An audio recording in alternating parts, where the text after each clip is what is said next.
واذكروا الله كثيرا لعلكم تفلحون.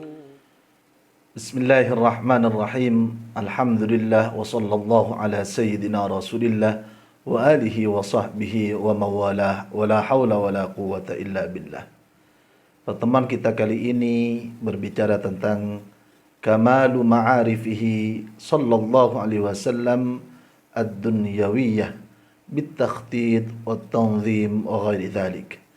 Betapa Rasulullah sallallahu alaihi wasallam mempunyai pengetahuan yang sangat luas, sempurna dalam pengetahuan urusan duniawi, dalam cara mengatur, dalam cara merencanakan, dan dalam cara-cara yang mempunyai hubungan dengan perkara duniawi.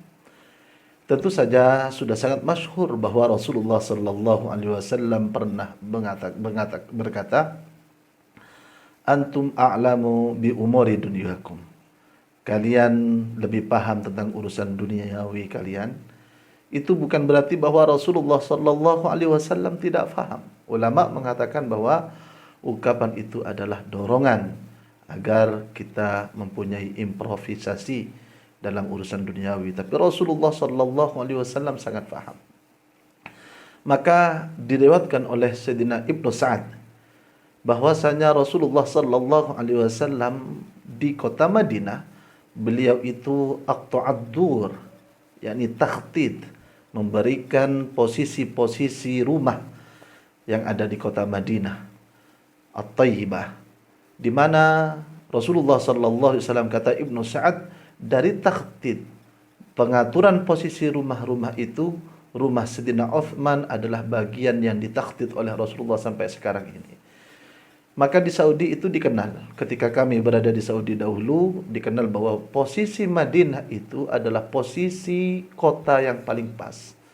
Dari bentuk tempat keramaiannya, tempat kembali kepada masjid, dan termasuk adalah funduk-funduk hotel-hotel yang ada di sekitar. Itu bagian dari meneruskan apa yang telah ditakhtid oleh baginda Rasul sallallahu alaihi wasallam.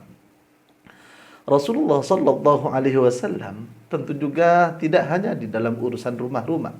Beliau juga suatu saat, sebagaimana diriwayatkan dalam kitab Al-Insan Al-Kamil karangan Abu Yazid Muhammad bin Ali Al-Maliki ini, beliau suatu saat datang ke suatu tempat yang mana tempat ini sangatlah luas lapang.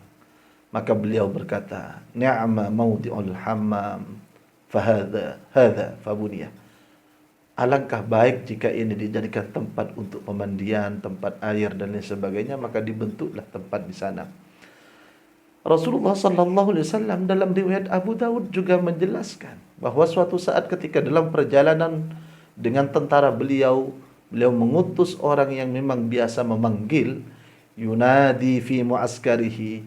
Rasulullah sallallahu alaihi wasallam disuruh sampaikan oleh Rasulullah, "Man dayyaqa manzilan aw qata'a tariqan fala jihadalah." Barang siapa yang berdesak-desak sehingga menjadikan rumah seseorang menjadi lebih sempit, atau jalur jalan milik orang lain dipotong, maka dia tidak mempunyai pahala jihad. Maksudnya adalah Rasulullah sallallahu alaihi wasallam sangat memperhatikan bagaimana mengatur posisi, sangat memperhatikan siapa dan siapa yang berhak. Sebagaimana kita tahu Rasulullah sallallahu alaihi wasallam dalam perang, beliau mengatur as-saf itu sama dengan as-saf ketika salat sama dengan as-saf ketika mau berperang. Rasulullah sallallahu alaihi wasallam tidak hanya dalam mengatur posisi, juga diceritakan dalam hadis yang lain ketika ada seseorang meminta penjelasan kepada Rasulullah an haqqil jar, apa saja yang perlu diperhatikan untuk tetangga, maka Rasulullah sallallahu alaihi wasallam memperhatikan mahabburrih, bagaimana angin itu berlalu dan lain sebagainya. Rasulullah berkata, "La tarfa bina'aka fawqa bina'ihi." Jangan kamu membangun lebih tinggi daripada bangunan tetanggamu, tentu saja kecuali telah diberi izin. Apa alasan Rasulullah? Fatasuddu alaihi rih. Kamu dengan bangunan lebih tinggi, maka tetanggamu tidak mempunyai jalur angin nantinya, panas dan sebagainya. Subhanallah. Rasulullah sallallahu alaihi wasallam sangat dikenal di samping memang untuk tabarruk, Sahabat itu biasa untuk menentukan musalla fi baitihi, tempat salat beliau di rumah sahabat tersebut, biasa memanggil Rasulullah. Dipanggillah Rasulullah sallallahu alaihi wasallam untuk menentukan, Rasulullah, saya ingin membentuk satu musalla, tempat salat saya. Biasanya nanti dia akan dihampari, Rasulullah sallallahu alaihi wasallam dihampari dengan tikar atau semacamnya. Kalau sekarang mungkin sejadah, suruh perhatikan, dibersihkan, diberi minyak wangi dan sebagainya. Rasulullah sallallahu alaihi wasallam menentukan. Ketika Rasulullah sallallahu alaihi wasallam baru sampai di kota Madinah, beliau mengajak para sahabat-sahabat Ansar untuk datang ke tempat pasar mereka. Rasulullah berkata, ini tidak cocok untuk pasar. Maka kemudian Rasulullah memilih satu tempat, dibentuklah satu pasar. Yang pasar itu menjadi ramai, pasar itu cocok, pasar itu berada betul-betul di tengah-tengah orang-orang yang membutuhkan di kota Madinah. Tidak hanya memilihkan tempat, Rasulullah sallallahu alaihi wasallam sangat memperhatikan terhadap perjalanan ekonomi yang ada di pasar. Beliau menjaga sila pasokan-pasokan pangan, kebutuhan-kebutuhan masyarakat, sehingga tidak ada inflasi mungkin dalam bahasa kita. Beliau bahkan melihat bagaimana seseorang menimbang dan sebagainya. Suatu saat Rasulullah sallallahu alaihi wasallam melihat tumpukan makanan atau beras, gandum tentu saja, itu ingin dijual. Maka Rasulullah sallallahu alaihi wasallam memasukkan tangan beliau yang mulia ke dalam gandum tersebut, ternyata di dalam basah. Maka Rasulullah sallallahu alaihi wasallam kemudian bertanya, "Kenapa ini basah?" "Ya Rasulullah, terkena air hujan." "Rasulullah, kenapa kamu letakkan di dalam? Kenapa kamu tidak meletakkannya di luar sehingga orang-orang dapat melihatnya?" Dan Rasulullah menegur dan menunjukkan beliau marah. Beliau berkata, "Man ghasyah falaysa minna." Barang siapa yang telah melakukan kecurangan seperti ini, tidak bagian dari apa yang diajarkan oleh Nabi besar Muhammad sallallahu alaihi wasallam. Diriwayatkan juga oleh Sayyidatuna Aisyah Ridha, di mana Sayyidina Rasulullah tidak hanya beliau itu berada di luar dan membantu para sahabat, tapi di dalam beliau menyapu sendiri. Bahkan kata Sayyidatuna Aisyah, ya'malul qiyatah fi baitihi. Beliau menjahit sendiri sallallahu alaihi wasallam.